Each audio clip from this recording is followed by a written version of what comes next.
কেন্দ্র ও রাজ্য সরকার তপশিলি জাতি অংশের মানুষের কল্যাণে ঘোষণা করে এক নতুন প্রকল্প। এই প্রকল্পের মাধ্যমে তপশিলি সম্প্রদায়ের জনগণের আর্থিক সামাজিক মান উন্নয়ন করা হবে আগামী দিনে। তাই প্রকল্প বাস্তবায়নের আগে তপশিলি জাতি সম্প্রদায় অংশের মানুষের সার্বিক দিক খতিয়ে দেখতে এবার ময়দানে নামলেন আগরতলা পৌর নিগমের ডেপুটি মেয়রের নেতৃত্বাধীন এক প্রতিনিধি দল। বৃহস্পতিবার আগরতলা পৌর নিগমের সাউথ জোনের অন্তর্গত 8টি ওয়ার্ডে উন্নয়নমূলক কাজকর্মগুলি ঘুরে দেখলেন ডেপুটি মেয়র মনিকা দাস দত্তের নেতৃত্বে প্রতিনিধি দলটি। সাথে ছিলেন সাউথ জোনের চেয়ারম্যান অভিজিৎ মল্লিক, মেয়র পরিষদ বাপি দাস, কর্পোরেটর প্রসেনজিৎ লোধ সহ অন্যান্যরা। এদিন ডেপুটি মেয়র মনিকা দাস দত্ত জানান, জরুরি ভিত্তিতে যে কাজগুলি আগে করা দরকার সেই কাজগুলি আগে করা হবে। ডেপুটি মেয়র মনিকা দাস দত্ত সংবাদ মাধ্যমের সামনে বলেন, ইনফ্রাস্ট্রাকচার ডেভেলপমেন্ট, স্কিল ডেভেলপমেন্ট এবং ইনকাম জেনারেশনের উপর 2023-24 অর্থ বছরে অ্যাকশন প্ল্যান জমা দিতে হবে, তারই জন্য এই পরিদর্শন।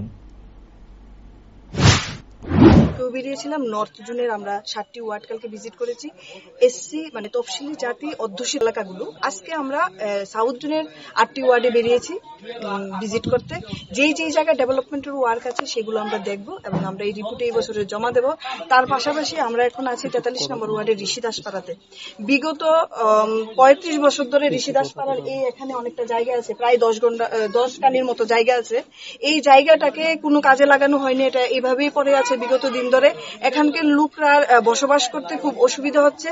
এবার বিজেপি গভর্নমেন্ট আসার পর এই জায়গাটাকে নিয়ে চিন্তা ভাবনা করা হয়েছে যে এই এলাকার লোকজনরা যেন সুন্দরভাবে স্বচ্ছভাবে একটা স্বচ্ছ পরিবেশে, সুস্থ পরিবেশে বসবাস করতে পারে, তাদের জন্য এখানে একটা আবাসন করা হবে।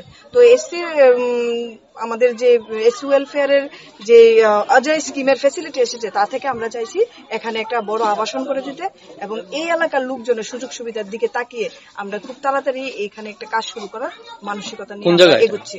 এটা 43 নম্বর ওয়ার্ডের